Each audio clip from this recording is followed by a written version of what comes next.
Good morning friends, ನಾನು ನಿಮ್ಮ ಪ್ರೀತಿಯ ರಘು ಸೋಲ್ಜರ್. ಇವತ್ತಿನ ಬ್ಲಾಗ್ನ ಸ್ಟಾರ್ಟ್ ಮಾಡೋಣ ಬನ್ನಿ. ಮಿಸ್ಸಸ್ ಮನೆ ದೇವ್ರಿಗೋಸ್ಕರ ಹೋಗೋಕ್ಕೋಸ್ಕರ ಬೆಳಗ್ಗೆನೇ ಎದ್ದು ದೇವ್ರ ಫೋಟೋ ರೆಡಿ ಮಾಡ್ತಾವ್ರೆ. ಮತ್ತೆ ಕೂಡ ನನ್ನ ಮಗಳು ನೋಡಿ ಫಸ್ಟೇ ಕುತ್ಕೊಬಿಟ್ಟು ಇದು ಮಾಡ್ತಾವಳೆ, ಅವಳೇ ಓಡಿಸ್ತೀನಿ ಅಂತ. ನೀನೇ ಓಡಿಸು, ಬಂದು ನೀನೇ ಓಡಿಸ್ತೀಯಾ?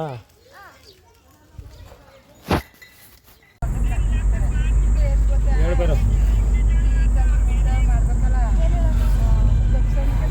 ಎಲ್ಲೋಯ್ತಾ ಇದ್ದೀರಾ? ಜರ್ನಿ ಮಧ್ಯದಲ್ಲಿ ಗಾಡಿ ನಿಲ್ಲಿಸಿದ್ದೀವಿ. ನಮ್ಮ ಬ್ರದರ್ ಡ್ರೈವರ್ ಅವರು ಬಾತ್ರೂಮ್ಗೆ ಹೋಗೋರೆ. ಬೇಗ ಮುಗಿಸ್ಬಿಟ್ಟು ಬಂದರು ಡ್ರೈವರು. ಅಥವಾ ಮಂಡ್ಯ ಟೋಲ್ ಹತ್ರ ತಲುಪಿದ್ದೀವಿ. ನಮ್ಮ ದೇವ್ರು ಬಂದು ಮಂಡ್ಯದಲ್ಲೇ ಇರೋದು, ಅದಕ್ಕೋಸ್ಕರ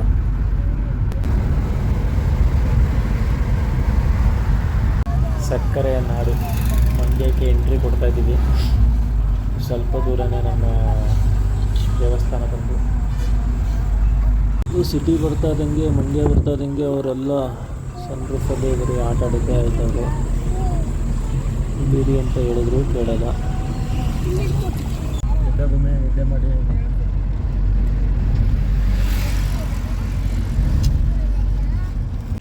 ಮತ್ತೆ ದೇವಸ್ಥಾನಕ್ಕೆ ರೀಚ್ ಆದೋ ಗಾಡಿ ಪಾರ್ಕಿಂಗ್ ಮಾಡ್ತಾಯಿದ್ದೀವಿ. ನಮ್ಮ ದೇವರ ಹೆಸರು ಬಂದ್ಬಿಟ್ಟು ಕಂಬದ ನರಸಿಂಹ ಸ್ವಾಮಿ ಅಂತ ಹೇಳಿ.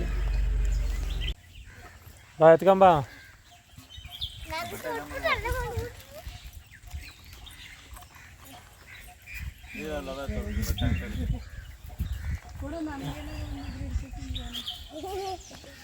ನನ್ನ ಮಕ್ಳುಗಳೇ ನೋಡಿ, ಬಾಳೆಹಣ್ಣು ಪೂಜೆ ಸಾಮಾನು ಎಲ್ಲ ಅವರೇ ಎತ್ಕೊ ಹೋಯ್ತವ್ರೆ. ನಾವು ಬರೋದೇ ಬೇಡ ಅನ್ನಿಸ್ತದೆ ಅವ್ರಿಗೆ.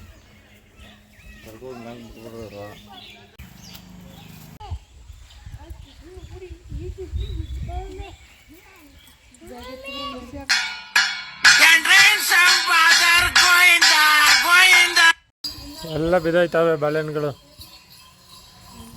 ಫ್ರೆಂಡ್ಸ್, ನಮ್ಮ ಮನೆ ದೇವರು ಮಂಡ್ಯದಲ್ಲಿ ನರಸಿಂಹಸ್ವಾಮಿ.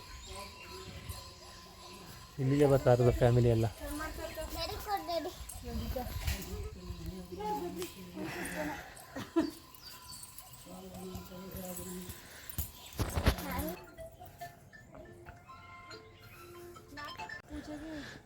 ಎತ್ಕೋ ಫ್ರೆಂಡ್ಸ್. ಎಷ್ಟು ಸ್ಟೆಪ್ ಐತೆ ಅಂತ ಗೊತ್ತಿಲ್ಲ, ಸ್ವಲ್ಪ ಸುಸ್ತಾಯಿತು ಮೇಲೆತ್ತಷ್ಟಲ್ಲಿ.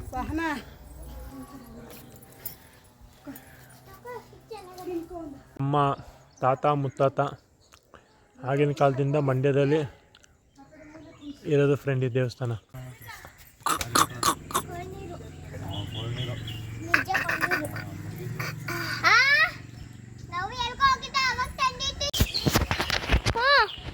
ದೇವಸ್ಥಾನದಲ್ಲಿ ನನ್ನ ಚಿಕ್ಕ ಮಗಳು ಭೂಮಿದು ತಲಾಟೆ ನೋಡಿ ಕಿವಿಗೆಲ್ಲ ಹೂ ಮಾಡಿಸ್ತಾವಳೆ. ನನಗೆ ಒಂದು ಜಾಗದಲ್ಲಿ ಕುತ್ಕೊಳ್ಳೋಕ್ಕೆ ಕೊಡ್ತಾಯಿಲ್ಲ. ನನ್ನ ಮಗಳು 4ನೇ ಮಗಳು, ಅಂದರೆ ನನ್ನ ತಮ್ಮನ 2ನೇ ಮಗಳು. ಇವತ್ತು ನಾಮಕರಣ, ಹೆಸರಿಡೋಕ್ಕೆ ಅಂತ ಬಂದಿದ್ದೀವಿ ನಮ್ಮ ದೇವಸ್ಥಾನಕ್ಕೆ.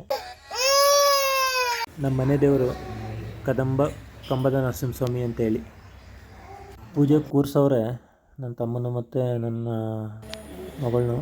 ಅದು ಅಕ್ಕಿ ಮೇಲೆ ಹೆಸರು ಬರೀಬೇಕು.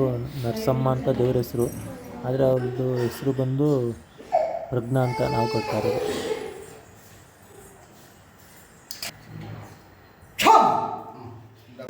ವಾಪಸ್ಸು ರಿಟರ್ನ್ ಹೋಗ್ತಾ ಇದ್ದೀವಿ ಮನೆಗೆ. ಹೋಗ್ಬೇಕಾದ್ರೆ ನೋಡಿ ನನ್ನ ಮಿಸ್ಸಸ್ ಎಲ್ಲ ಮಲ್ಗವ್ರೆ. ನನ್ನ ಚಿಕ್ಕ ಮಗಳು ದೊಡ್ಡ ಮಗಳಿಗೆ ಇನ್ನೂ ನಿದ್ದೆ ಬಂದಿಲ್ಲ. ನಮಗೂ ಅಲ್ಲಿ ಗಾಡಿ ಓಡ್ಸೋಕೆ ಬಿಡ್ತಾಯಿಲ್ಲ ಇದ್ರಲ್ಲೂ. ಪುಕ್ಸಟೆ ನನ್ನ ಮಕ್ಕಳು 3 ಬಿಟ್ಟು ನಿಂತು ಬಿಟ್ಟವ್ರಣ್ಣ. ಮಾನ ಮರ್ಯಾದೆ ಏನೂ ಇಲ್ಲ.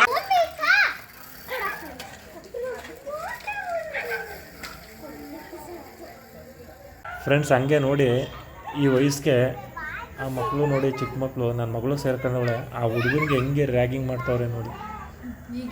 ಈಗಲೇ ಹಿಂಗೆ ಮುಂದಕ್ಕೆ ಏನು ಮಾಡೋರು ಆ ದೇವ್ರಿಗೆ ಗೊತ್ತಿದೆ.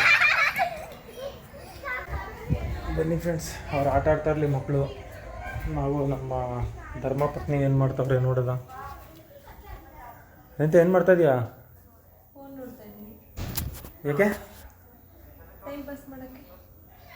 ನೋಡಿ ಫ್ರೆಂಡ್, ನೀವು ಟೈಮ್ ಪಾಸ್ ಮಾಡೋಂಗಿದ್ರೆ ಫೋನ್ ನೋಡಿ, ನಮ್ಮ ಮಿಸ್ಸಸ್ ಥರ ಫ್ರೆಂಡ್ಸ್, ಇವತ್ತು ನಮ್ಮ ಮನೆ ಬಂದು ಮುದ್ದೆ ಮತ್ತು ಬದನೆಕಾಯಿ ಸಾಂಬಾರು ಇದೆಲ್ಲ ಇಟ್ಬಿಟ್ಟು ನಮ್ಮ ಮಿಸ್ಸಸ್ ಎಲ್ಲಿ ಹೋದ್ರು ಅನ್ನೋದೇ ಗೊತ್ತಿಲ್ಲ. ಹೊಟ್ಟೆ ಹಸಿತೈತೆ ನಮಗೆ.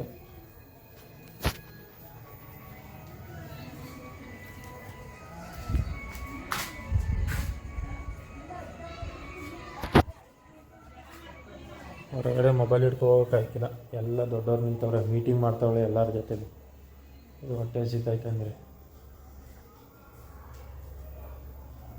ಫಸ್ಟು ಊಟ ಮಾಡ್ಕೊಳ್ಳಿ, ಆಮೇಲಿಂದ ಹೋಗ್ಬಿಟ್ಟು ಕೇಕ್ ತಿನ್ನಿರಿ, ಗೊತ್ತಾಯ್ತಾ?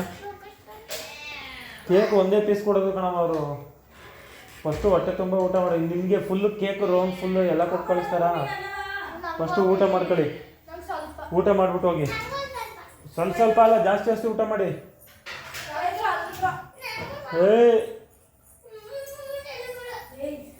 ಊಟ ಹಾಕ್ಬೇಡ, ಊಟ ಹಾಕ್ಬೇಡ ನಿಂಗೆ. ಇದು ನೋಡಿ, ಇಲ್ಲಿ ಇಲ್ಲಿ ಇಲ್ಲಿ ನೋಡ್ರಿ ಫ್ರೆಂಡ್, ಇಲ್ಲಿ ನೋಡಿ, ಇಲ್ಲಿ ಏನಿದು ಅದು. ಓಕೆ ಫ್ರೆಂಡ್ಸ್, ಇವತ್ತಿನ ಬ್ಲಾಗ್ನ ಇಲ್ಲೇ ಮುಗಿಸ್ತಾ ಇದ್ದೀನಿ. ನಮ್ಮ ಬ್ಲಾಗ್ ನಿಮ್ಗೆ ಇಷ್ಟ ಆದರೆ ಲೈಕ್ ಮಾಡಿ, ಶೇರ್ ಮಾಡಿ, ಸಬ್ಸ್ಕ್ರೈಬ್ ಮಾಡಿ. ನಿಮ್ಮ ಸಪೋರ್ಟ್ ನಮಗೆ ಬೇಕು.